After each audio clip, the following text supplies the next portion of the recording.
கீர்த்தனா அத்தியாயம் 1. திருமணத்துக்கு முன்னறிவிப்பாக மங்கள இசை முழங்குகிறது. பந்தல் அலங்கரிப்பு படு ஜோர். அலங்கார விளக்குகள் வயசு பெண்களைப் போல சுடர் விழுகிறது. குத்து விளக்குகள் குடும்ப பெண்ணைப் போல அடக்கமாக இருக்கிறது. கல்யாண பெண் கீர்த்தனா. கீர்த்தனா நல்ல நிறம். பட்டுப்புடவையில் சிக்கென காட்சி தருகிறாள். கீர்த்தனாவின் அப்பா சுகுமார். சுகுமாரின் அலுவலகத்தில் பணிபுரிபவர்தான் கிரிதரன். கிரிதரன் மாப்பிள்ளைக்கு அக்கா கணவர். சுகுமார் தன் அலுவலகத்தில் வேலை செய்யும் கிரிதரனை எப்போதும் வாடா போடா போட்டு அழைப்பதுதான் பழக்கம். டே கிரி, கெட்டி மேளம் கொட்ட இன்னும் கொஞ்ச நேரம்தான் இருக்கு. கிச்சனில் போய் டிஃபன் ஐட்டம் எல்லாம் சரியா இருக்கான்னு பார்த்துட்டு வா என்று கூறினார். சரிங்க என்று கிரிதரன் கிச்சன் பக்கம் ஓடினான். மீண்டும் சுகுமார், தாலி கட்டுவதற்குள் வந்துவிடு சரியா என்றார். ஓகே சரி என்று சொல்லி கிரிதரன் அங்கு சென்றார். கிரிதரன் பம்பரமாய் சுழன்றுவிட்டு மீண்டும் மணமேடையில் வந்து பக்கவாட்டில் நின்றான். தமிழ் மொழி எவ்வளவு இனிமையோ அழகோ அந்த அளவுக்கு நம் கீர்த்தனாவும் அழகுதான். நல்ல சரியான உயரம். விழிகளின் அசைவுக்கு எதை வேண்டுமானாலும் தரலாம். மெல்லிய சிறிய உதடுகள். பிரம்மன் நல்ல மூடில் படைத்திருப்பான் போலும். இளமை எழில் கொஞ்சுகிறது கீர்த்தனாவிடம். கீர்த்தனாவை பார்க்க பார்க்க மனம் முழுவதும் சந்தோஷம் சுரேஷ்குமாருக்கு. தான் இவ்வளவு அதிர்ஷ்டசாலியா? இன்னாருக்கு இன்னார் என்று எழுதி வைத்தானே தேவன் என்று அவன் எண்ணிக்கொண்டான். கீர்த்தனா சுரேஷ்குமார் பெயர் பொருத்தம் அருமை என்று அங்கு வந்தவர்கள் எல்லாம் பேசிக்கொண்டனர். கீர்த்தனா மணமேடையில் அமர்ந்து கொண்டு கூட்டத்தை நோட்டம் விட்டாள். சரியான கூட்டம். அமர இடமில்லாமல் நிற்கிறார்கள். இவள் பார்வைப்படுபவர்கள் எல்லாம் புன்னகைத்து நான் திருமணத்துக்கு வந்துவிட்டேன் என்று அட்டெண்டன்ஸ் கொடுக்கிறார்கள். ஒரு கும்பலாய் நின்றிருந்தவர்களிடம் பார்வையை நிலைக்க விட்டாள் கீர்த்தனா. எல்லாம் கீர்த்தனாவின் கிளாஸ்மேட்ஸ். பவ்யமாய் சிரித்தனர். கீர்த்தனாவின் அம்மா வித்யாவிற்கு மனசு முழுக்க சந்தோஷம். கண்கொள்ளா காட்சியாய் பார்க்க சந்தோஷம் நிரம்பி முகத்தின் வழியாக விழுவதை பார்த்தாலே தெரிகிறது. கெட்டிமேளம் கெட்டிமேளம். மங்கள முரசுகள் வேகமாய் முழங்க, மந்திரங்கள் ஓத, கூட்டம் அச்சதையை மணமக்கள் மேல் வீச சுரேஷ்குமார் தாலியை எடுத்து கீர்த்தனாவின் கழுத்தில் கட்டுகிறான். புடவையின் தலைப்பும் அங்கவஸ்திரமும் முடிச்சு போட்டுக்கொண்டு அக்னியை வலம் வருகின்றன. ஒரு கூட்டம் மொய்க்க, ஒரு பக்கம் பந்திக்கு ஒரு கூட்டம் மோத, எல்லோரும் ஆடி ஓடி வேலை செய்து கொண்டிருக்கின்றனர். கல்யாணத்தில் மொத்தம் 27 ஐட்டங்கள் இருக்க வேண்டும் என்பது சுகுமாரின் உத்தரவு. அறுசுவை அரச ஜிடிஎஸ் கேட்டரிங்கிடம் கான்ட்ராக்ட். எல்லாத்துக்கும் ஆட்கள் இருந்தாலும் நாமும் ஐயா சாப்பிட்டாச்சா, சார் சாப்பிட்டாச்சா என்று பர்சனலாக ஒவ்வொருவரையும் விசாரிக்க வேண்டும் என்று சுகுமார் சொல்லியிருந்தார் கிரிதரனிடம். மாப்பிள்ளை வீடு பெண் வீடு என்ற ஈகோ எல்லாம் அவர்களிடம் கிடையாது. அதனால் இருவரும் சகஜமாகவே இரு வீட்டினரும் புழங்கினர் அங்கு. அத்தியாயம் 2. திருமணம் சிறப்பாக நடத்த முடிந்த கையோடு சுகுமாரும் வித்யாவும் மாப்பிள்ளை பெண்ணை அழைத்து கொண்டு தங்கள் வீட்டுக்கு சென்றனர். முதலிரவு ஏற்பாடுகள் எல்லாம் பெண் வீட்டில் வைப்பதுதான் சுகுமார் வீட்டு பழக்கம். அதனால்தான் மாப்பிள்ளையும் பெண்ணையும் அழைத்து கொண்டு சுகுமாரும் வித்யாவும் அவர்கள் இல்லம் சென்றனர். முதலிரவுக்காக ஒரு மேக்கப் ஆர்டிஸ்ட் கீர்த்தனாவை படுஜோராக அலங்கரித்து கொண்டிருந்தாள். மணமகளே மருமகளே வா வா, உன் வலது காலை எடுத்து வைத்து வா வா, குணமிருக்கும் குலமகளே வா வா, தமிழ் கோவில் வாசல் திறந்து வைத்தோம் வா வா என்ற பாட்டு சிடி பிளேயரில் ஒலித்து கொண்டிருந்தது.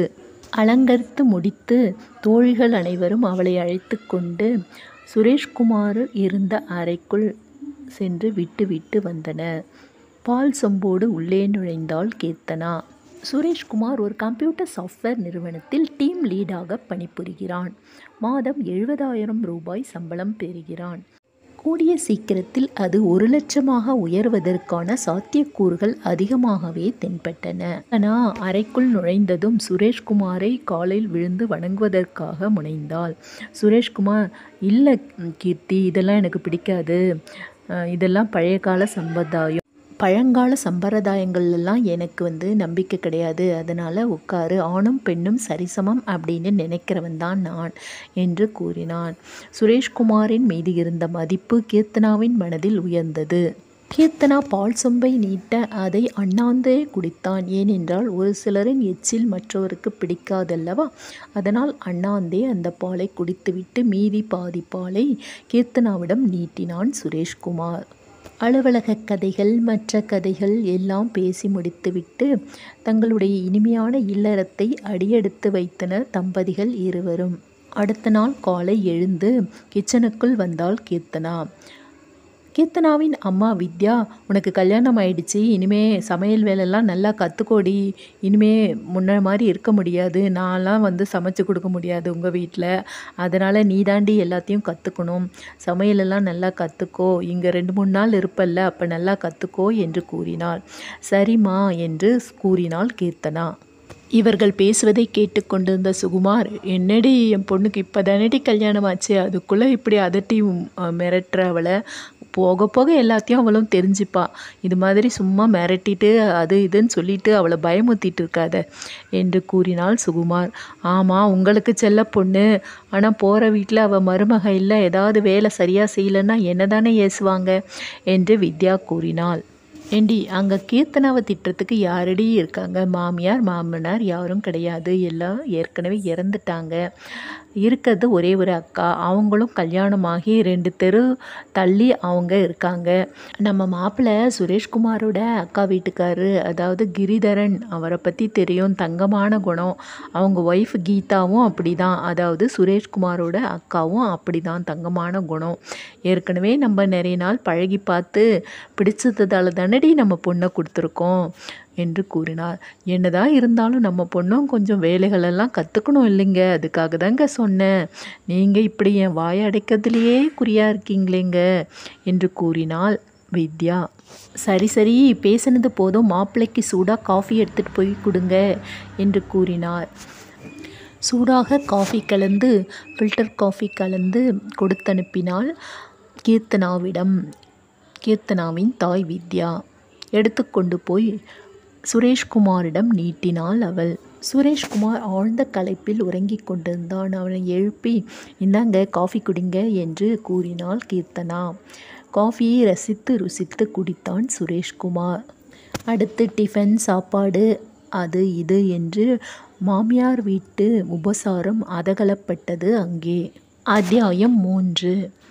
பெண் வீட்டில் 3 நாள் இருந்த பிறகு தங்கள் வீட்டுக்கு புறப்பட்டனர் கீர்த்தனாவும் சுரேஷ்குமாரும். அவர்களை அழைக்க கிரிதரன், கீதா, அதாவது சுரேஷ்குமாரின் அக்கா மாமா வந்திருந்தனர். அவர்களுடன் பிள்ளைகளும் வந்திருந்தனர். கமல், சசிகலா என்று 2 குழந்தைகள் அவர்களுக்கு. இருவரும் 11 வயது 10 வயது போன்ற வயதுகளில் இருந்தனர். சுரேஷின் காரிலேயே சுரேஷின் இல்லம் சென்றனர் அனைவரும். கீதா உள்ளே சென்று ஆரத்தி கரைத்து கொண்டு வந்து இருவருக்கும் ஆரத்தி சுற்றி வீட்டுக்கு வர வைத்தாள். வீட்டுக்கு வந்த கீர்த்தனாவிடம் கீதா, முதல்ல சாமி ரூமில் போயிட்டு குத்து விளக்கு ஏற்று கீர்த்தனா என்றாள்.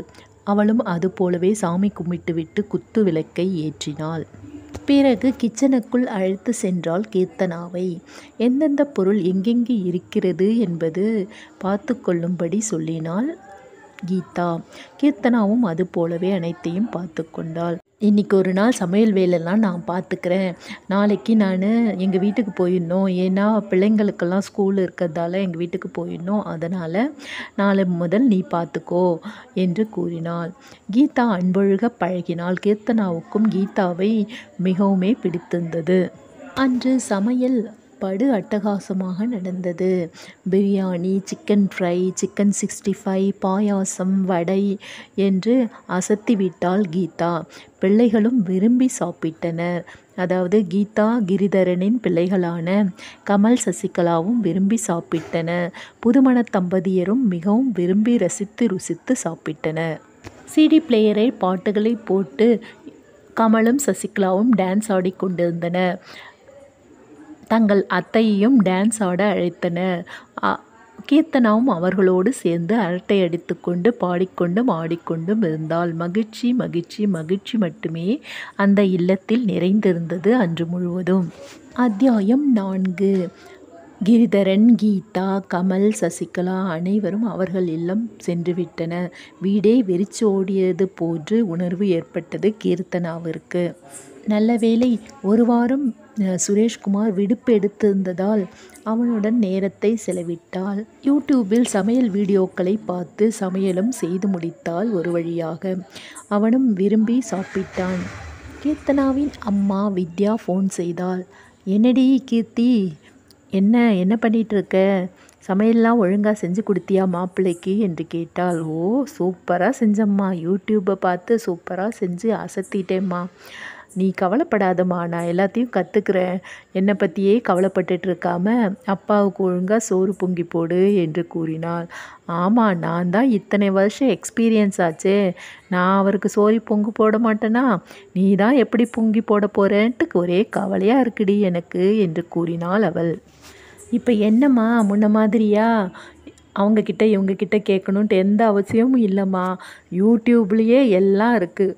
சொரக்காய் பொரியல் அப்படின்னு எடுத்துக்கிட்டாலே அதை தேங்காய் போட்டு பண்ணுறது எப்படி, அதுக்கப்புறம் வேர்க்கடலை பொடி போட்டு பண்ணுறது எப்படி, இன்னும் விதவிதமான ஸ்டைல்களில் எப்படி பண்ணுறது அப்படின்னு பல விதங்கள் யூடியூப்லேயே இருக்குமா. இப்போ பாட்டிக்கிட்ட அம்மா கிட்டலாம் டவுட்டு கேட்க வேண்டிய எந்த அவசியமுமே கிடையாதுமா. யூடியூப் ஒன்று எல்லாத்தையுமே சொல்லி கொடுத்துரும்மா என்றாள். என்ன யூடியூபோ என்னவோ, எங்களுக்கெல்லாம் என்னடி தெரியுது அதை பற்றியெல்லாம் என்று சலித்து கொண்டாள் கீர்த்தனாவின் அம்மா வித்யா. உடனே கீர்த்தனாவின் அப்பா சுகுமாரும், நீ பேசினது போதும், கொஞ்சம் என்கிட்டேயும் ஃபோனை கொடு என்று அவர் வாங்கி மகளின் நலம் விசாரித்தார் அவர். நான் ரொம்ப சௌக்கியமாக இருக்கேன்ப்பா. நீங்கள் 2 பேரும் என்னை பற்றியே கவலைப்பட்டுட்ருக்காம சந்தோஷமாக சௌக்கியமாக இருக்கிற வழியை பாருங்கப்பா என்று சொன்னாள். சரிம்மா சரிம்மா என்று இருவரையும் பத்திரமாக இருக்கும்படி கூறிவிட்டு ஃபோனை கட் செய்தார் அவர். கீதா தன் கணவனை வேலைக்கு அனுப்பிவிட்டு தன் பிள்ளைகளை பள்ளிக்கு அனுப்பிவிட்டு கீர்த்திக்கு ஃபோன் செய்தாள். என்ன கீர்த்தி, எப்படி போகுது? எல்லாம் நார்மலாக போகுதா என்று கேட்டாள். நார்மலை விட படுஜோராகவே போகுது. யாம் இருக்க பயமேன் அப்படின்ற மாதிரி யூடியூப் இருக்க பயமேன் அப்படின்னு தான் சொல்லணும். யூடியூப் இருக்குது சமையல் கலையை மேம்படுத்த, அப்புறம் எனக்கு என்ன கவலை சசிமா என்றாள். அதாவது சசியோட அம்மா என்கிற பாணியில் சசிமா என்று கூப்பிட்டாள் கீர்த்தனா. அத்தியாயம் 5. சுரேஷ்குமாரின் லீவும் முடிந்து அவனும் கம்பெனியில் ஜாயின் பண்ணி விட்டான். அவன் இல்லாமல் அங்கு வேலையே ஓடவில்லையாம். ஃபோன் கால் மேல் ஃபோன் கால் வந்து குவிந்தது. அதனால் விரைவாகவே அவன் டியூட்டியில் ஜாயின் பண்ணும்படி ஆகிவிட்டது. கீர்த்தனா காலையில் எழுந்தாள் என்றால் சாமி கும்பிட்டு விட்டு ஃபில்டர் காஃபி போட்டு கொடுப்பாள். ஃபில்டர் காஃபி என்றால் சுரேஷுக்கு ரொம்பவுமே பிடிக்கும். அதனால் ஃபில்டர் காஃபி போட்டு கொடுத்து விட்டு பிறகு பிரேக்ஃபாஸ்ட்டுக்கு தேவையானவைகளை செய்ய ஆரம்பிப்பாள். பிரேக்ஃபாஸ்ட் சாப்பிட்டு விட்டு கிளம்பினான் என்றால் மதிய லஞ்ச் எல்லாம் அவனுக்கு தேவையில்லை. ஏனென்றால் கம்பெனியிலே கொடுத்து விடுவார்கள். அதனால் மதிய லஞ்ச் கொடுத்து அனுப்ப வேண்டிய வேலையெல்லாம் அவளுக்கு இல்லை. மதியம் தனியாக ஸ்பெஷலாக எந்த சமையலும் செய்ய மாட்டாள். ஒரு சில சமயங்களில் கீர்த்தனாவின் அம்மா வித்யா மதிய லஞ்சோடு அவளை தேடி வந்து விடுவாள். ஒரு நாள் தெரியாத்தனமாக காலையில் டிஃபனையே மதியமும் சாப்பிட்டேம்மா என்று கூறிவிட்டாள். அதோடு அடிக்கடி லஞ்சோடு ஆட்டோவில் வந்து சேர்ந்து விடுவாள் கீர்த்தனாவின் அம்மா வித்யா. அந்தளவுக்கு பாசநேசம் அதிகம். ஏனென்றால் ஒரே மகள் செல்ல மகள் என்பதால். அத்தியாயம் 6.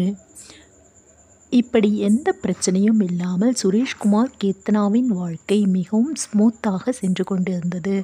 மாதம் ஒரு முறை கெட் டுகெதர் போல அனைவரும் குடும்ப உறுப்பினர்கள் அனைவரும் ஒன்று கூடுவர். சினிமா, பார்க், பீச், இன்னும் பார்க்க வேண்டிய இடங்கள் எல்லாவற்றையும் பிள்ளைகளோடு சுற்றி பார்ப்பர். திருமணத்துக்கு முன்பு இருந்த வாழ்க்கையை விட திருமணத்துக்கு பின்பான வாழ்க்கை கீர்த்தனாவுக்கு மிகவுமே பிடித்து மிக மிக மகிழ்ச்சியின் உச்சத்தில் அவள் இருந்தாள். இதே மகிழ்ச்சி மனதில் நிலைக்க 5 ஆண்டுகள் உருண்டோடி விட்டன. அவர்களுக்கு வாழ்க்கையில் குறை என்பது ஒன்று என்றால் மழலை செல்வம் ஒன்று மட்டும் அவர்களுக்கு இன்னும் அமையாத ஒன்றாக இருந்தது. அது சிறிதளவு வேதனையை அதிகப்படுத்தியது. 5 ஆண்டுகள் உருண்டோடிவிட்டன என்பதால் பல ஹாஸ்பிட்டல்களுக்கும் அவர்கள் சென்று வந்தார்கள். சுரேஷ்குமாரும் கீர்த்தனாவும் மாத்திரை மருந்து அந்த டெஸ்ட் இந்த டெஸ்ட் என்று பல டெஸ்ட்டுகள் எழுதி கொடுத்தன. எல்லாவற்றையும் கரெக்டாக ஃபாலோ பண்ணினார்கள் இருவரும். பாசிட்டிவ் ரிசல்ட் மட்டும் அவர்களுக்கு கிடைக்கவே இல்லை. அடிக்கடி ப்ரெக்னன்சி கிட் வாங்கி மாதம் செக் செய்வாள் கீர்த்தனா. ஆனால் அதில் 2 கோடுகளுக்கு பதில் 1 கோடு தான் வரும். இப்படியே அவர்கள் நாட்கள் உருண்டோடி கொண்டிருந்தன. மாத்திரை மருந்துகளால் எந்த ஒரு பிரயோஜனமும் ஏற்படவில்லை என்று புரிந்து கொண்ட இருவரும் IUI அதாவது செயற்கை கருத்தரிப்பு முறையை ட்ரை பண்ணி பார்க்கலாம் என்று IUIயை முயற்சி செய்து பார்த்தன. அதற்கே ஹாஸ்பிட்டல் என்று ஹாஸ்பிட்டலுக்கே சுத்தும்படி ஆயிற்று. அடிக்கடி ஸ்கேன் செய்தார்கள். ஸ்கேன் செய்வது என்றாலே பிடிக்காது கீர்த்தனாவுக்கு. நிறைய தண்ணி குடித்துவிட்டு யூரினை அடக்கி அந்த ஸ்கேன் ரூமில் காத்திருக்க வேண்டும் என்று நினைத்தாலே அவளுக்கு மிகவும் கடுப்பாக வரும். என்ன செய்வது அனைத்தையும் பொறுத்து கொண்டு அவள் IUIக்கும் முயற்சி செய்தாள். ஆனால் IUIயோட ரிசல்ட்டும் ஃபெயிலியர் என்று வந்துவிட்டது. அதன் பிறகு IVF ஒன்றே தீர்வு என்று கூறின டாக்டர்கள். அதற்கு இத்தனை லட்சங்கள் செலவாகும் என்று கூறின. அதன் பின்னான 1 வருடம் முழுவதும் IVF ட்ரீட்மெண்ட்டுக்காக மாதம் ஸ்கேனுக்கு செல்வது, கர்ப்பப்பை எப்படி இருக்கிறது என்ற செக் செய்வது போன்ற அத்தனை பரிசோதனைகளையும் மேற்கொண்டாள் கீர்த்தனா. IVFும் செய்யப்பட்டது. ஆனால் IVFின் முடிவும் ஃபெயிலியர் என்றே வந்துவிட்டது. உங்களிடம் இருந்த காசு பணம் கரைந்ததோடு சரி. இப்போது குடும்ப உறுப்பினர்கள் அனைவரும் கூடி இதற்கடுத்து என்ன செய்வோம், குழந்தையை தத்தெடுத்து வளர்ப்போமா என்று அவர்கள் கூடி முடிவெடுத்தனர். ஒவ்வொருவரும் ஒவ்வொரு ஐடியாக்கள் கூறினர். குழந்தையை தத்தெடுத்து வளர்க்க வேண்டும் என்றால் அதற்கும் நிறைய ப்ரொசீஜர்ஸ் உள்ளது என்று கிரிதரன் கூறினார். அப்போது கீர்த்தனா, நான் ஒரு ஐடியா சொல்கிறேன், அந்த ஐடியா சரியாக இருக்கும்னு நினைக்கிறேன். அதாவது முதியோர் நிறைய பேர் கைவிடப்பட்டு சாலையோரங்களில் இருக்காங்க. அவங்களுக்கு நம்ம ஃபுட் ப்ரிப்பேர் பண்ணி கொண்டு போய் கொடுப்போம்.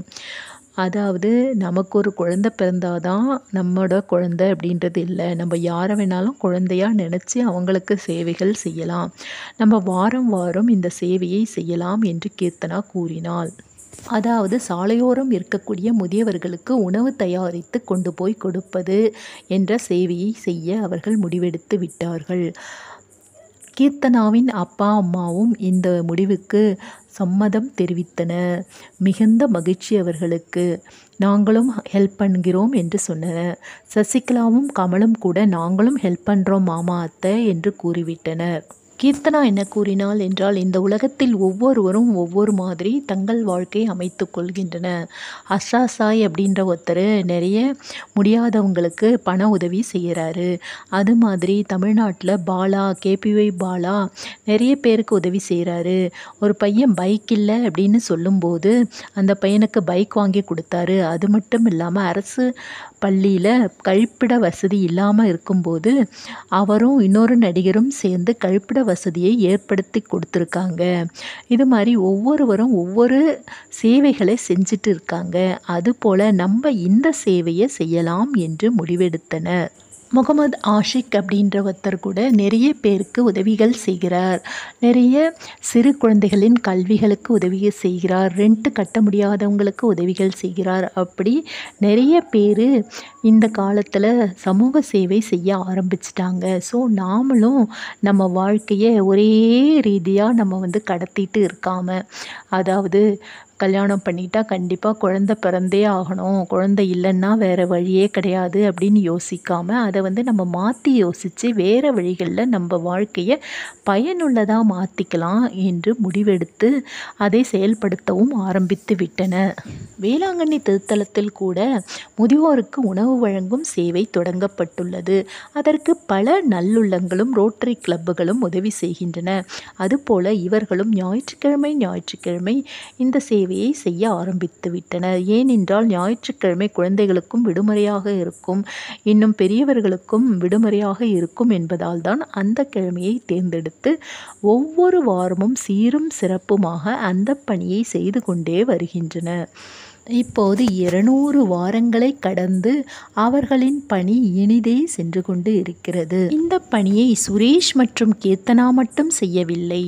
கீர்த்தனாவின் அப்பா, அம்மா மற்றும் சுரேஷின் அக்கா, மாமா, குழந்தைகள் என்று அனைவரும் இணைந்தே செய்கின்றனர்.